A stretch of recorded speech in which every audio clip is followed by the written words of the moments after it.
Very welcome to Rathangan Bar here tonight.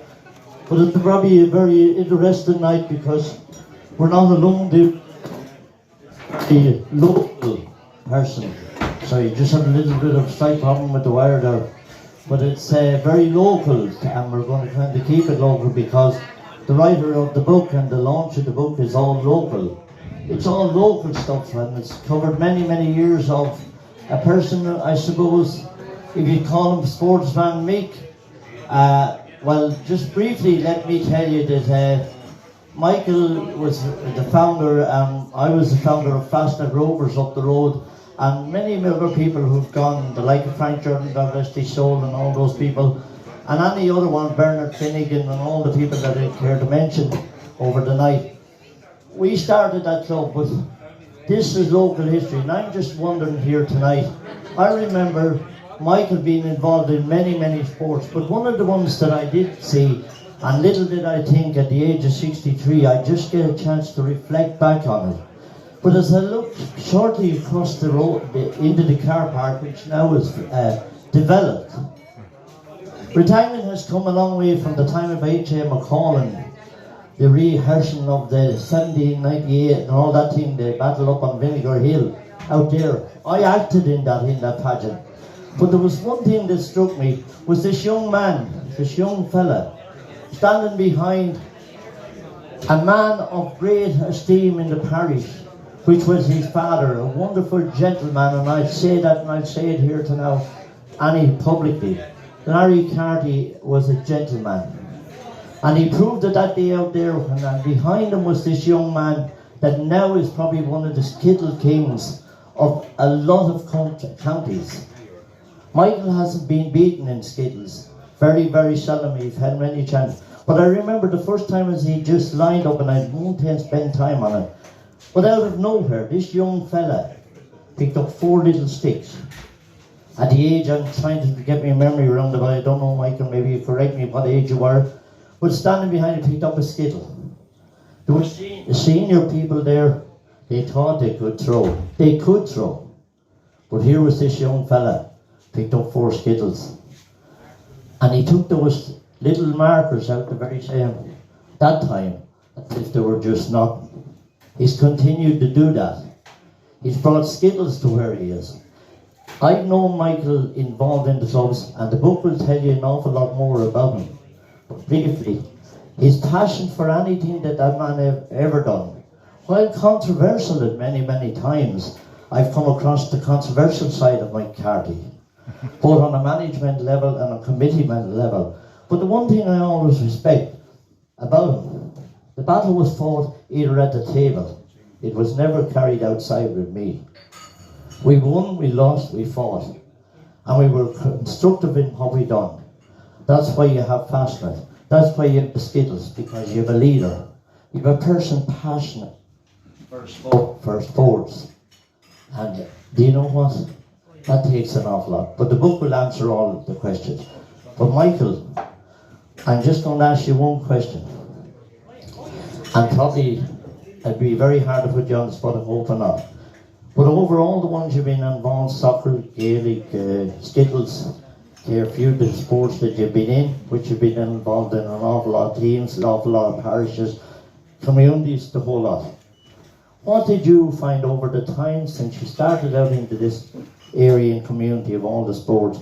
What was the biggest challenge you ever had to overcome, either as a person, or either in your role, or whatever, or just general person involved with the public in an organisation, place and sport of all different types? What was your challenge? Maybe Michael will just come up and address that himself. So the rest of it is on the book. Okay, Michael? Alright. They're very hard questions to answer, John. I'll try and answer it a little bit, if I can. Yeah, so I have major challenges over the years, and look at, I think the book will show the way things happens and circumstances happen.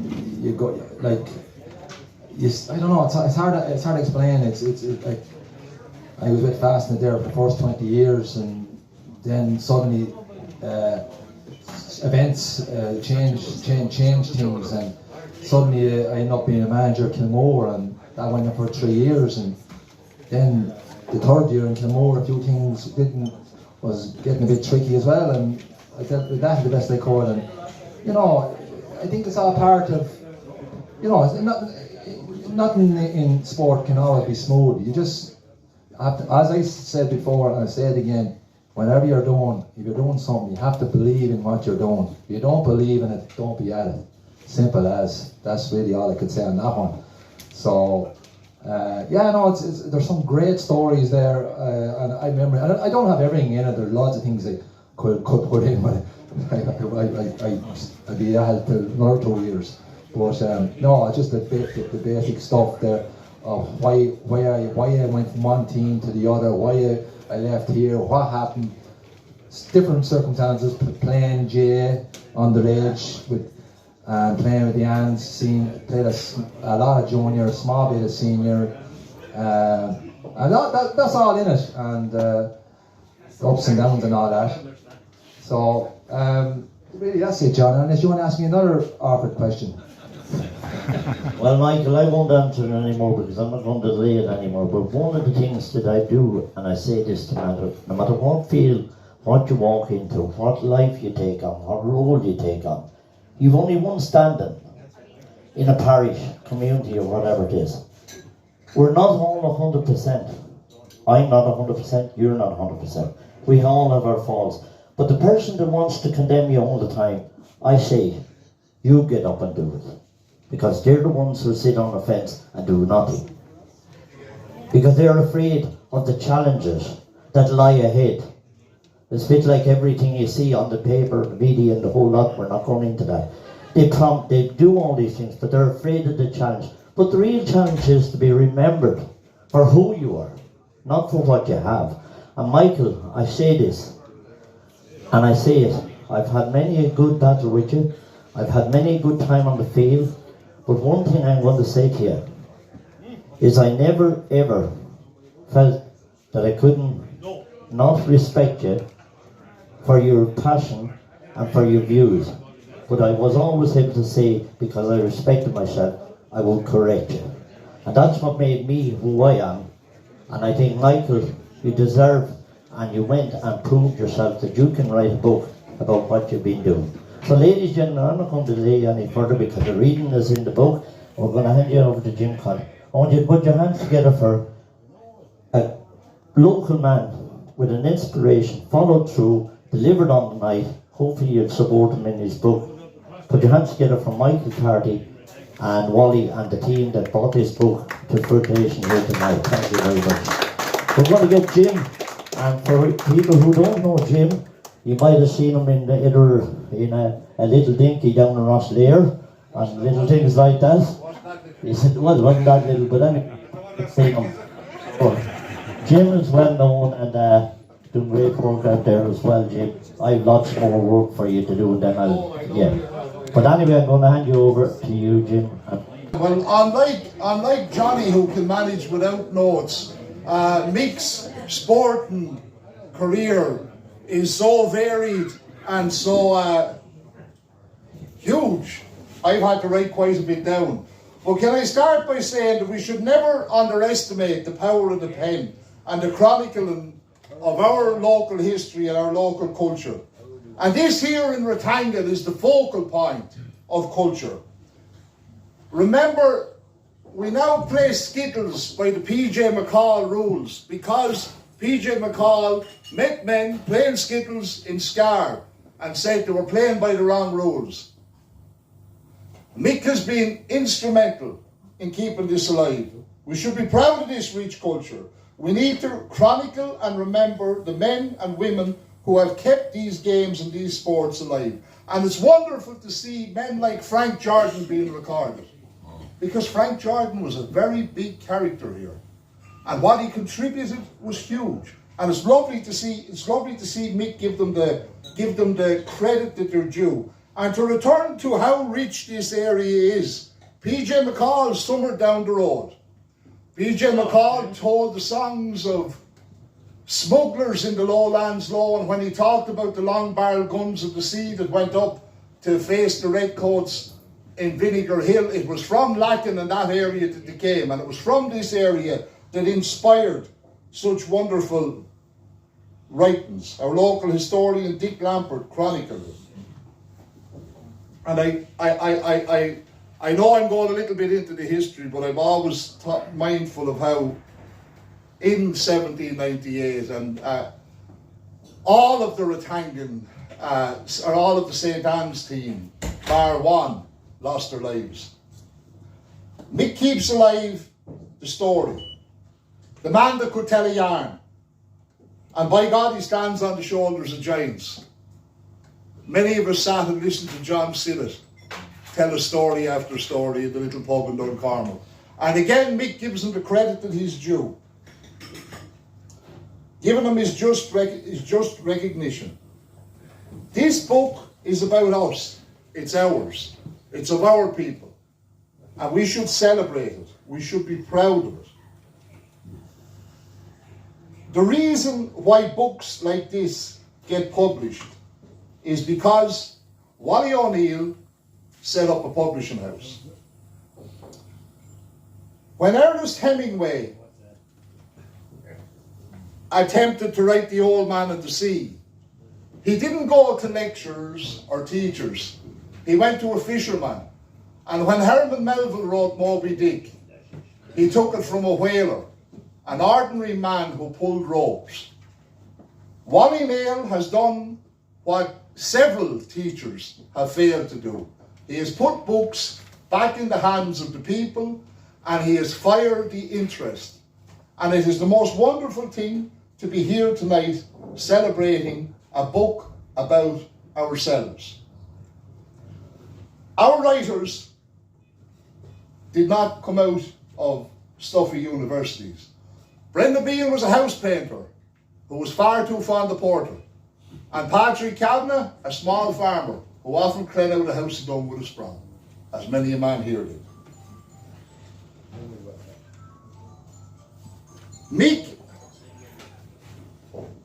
has immortalised the history of these great games in the area. He helped to set up Fascinate Rovers. And Wexford Soccer League, I believe, is next after Dublin. And those people who were so influential in the formation of that club, Wally Kehoe, Frank Jordan, John Wickham, and Mick Carty, we must... Bernard Finnegan. And Bernard Finnegan. Absolutely. We must... Yeah. And Geraldine MacDonald, John is telling me here as well. Yes, rightly so. But what they do for a community is colossal. Mick was one of the youngest chairmen of Fastnet. And when it moved to Rathangan, I believe... What? When it moved to Rathangan, it soared quickly into the Premier League.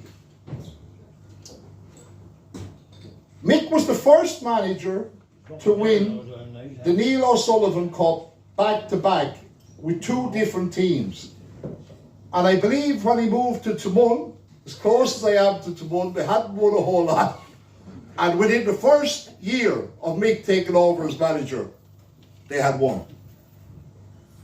In relation to skittles, Mick and the community rekindled the interest in the 1980s, I understand. Is that right, Mick? With H. McCall. Yeah. Then it died off a little bit. Yeah. And now you've brought it back again. And there was a lovely image in the book of Mick going to visit Frank Jordan.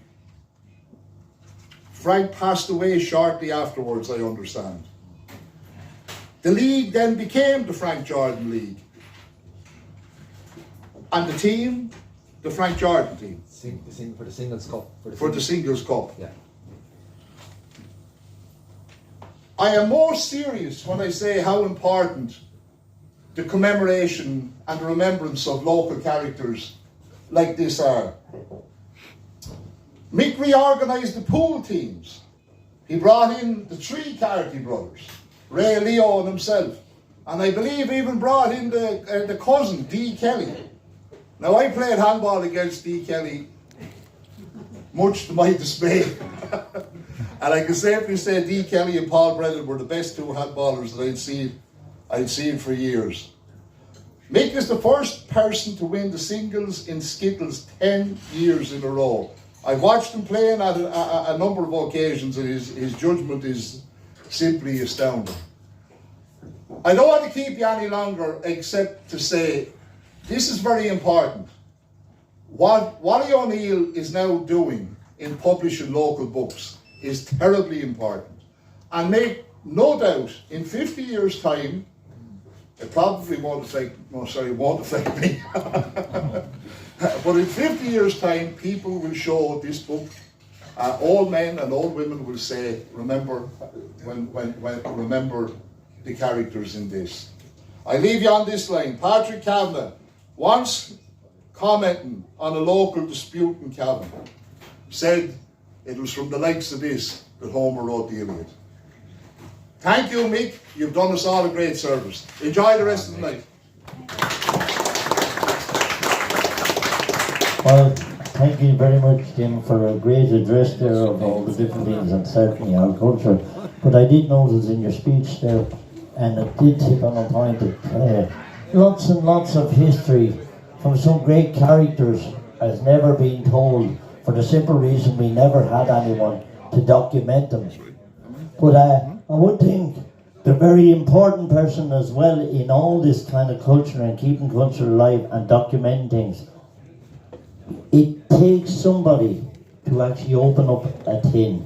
And I think Wally and his business and allowing people to be who they are or to talk about it, I think Wally deserves a big round of applause for the chance that he's given to a lot of young writers, people with an inspiration that maybe would have went into somebody else and they would have just said, listen, you're only out from the country, you can't do that. But believe me, he proved it tonight. That man can put it together, folks, and I think he deserves the chance. And I think Michael's book will only be the start of many books that Wally will be behind on getting out there. So I wish you the best, Wally, and all your team and in Red Books and all that. You deserve it, because without the like of you or anyone publishing, history just goes by the wayside. So fair dues to you from the local side. Well done. Thank you very much. Okay? Michael's going to say a few words. I just like anyone that want to ask any question, without going too much detail on the book, come up here and ask me a question. I'm only too happy to try and answer. If anyone wants to give it a go, ask me a question. No? Backer, you want to ask me a question? Sure. Frank Jones. Frank is a very... Frank Jones now might want to ask a question. Yeah? Dermot Rebel. Oh, you will have an idea what's in the book, alright, Frank? Jerry Murner, maybe. Or Colin Moore, another soccer man, GM man. Any question? Oh, okay. Well, I tell you, the best way to solve all that is, his books are on sale for €15, is it? Right. €15. And Michael will be signing the book here, folks. So now, support him by buying his book, €15, great reading for €15. In years to come, you can say you bought Michael Carty's book. And lots of characters in it. So Michael will sign the book, €15, 5 or 10 minutes, and if you want to come up and get the books, and then I'll be back with you, and we'll kick off the show, and we'll get a few singers and get you up dancing and enjoying the night, because that's what it is. I believe we have food later on. So enjoy the few drinks, get a few Red Bulls in you, and maybe you'll get into a bit more spirit, but you're in great spirit anyway. So once again, on behalf of myself, Michael, thank you for asking me to address this night here tonight, and I am privileged to be here, even though I'm getting paid for it, and I say that publicly, I'm getting paid for it as well. And people will say that be honest about it, I do very little for nothing, but I want to address that as well. I have 7 charities, folks, that I do this year. I have 7 charities, just to let people know that I do 7 charities every year. That's the Lifeboat, the Hospice, and the Children's Hospital, right through 7 charities. Next year, if you have a charity, and I do one for the Hope Centre, if you have a charity next year in 24, contact me, and if I can fit it in through the schedule, I'll do 3 hours for any charity, free of charge, anywhere, folks, if it's a good cause, okay?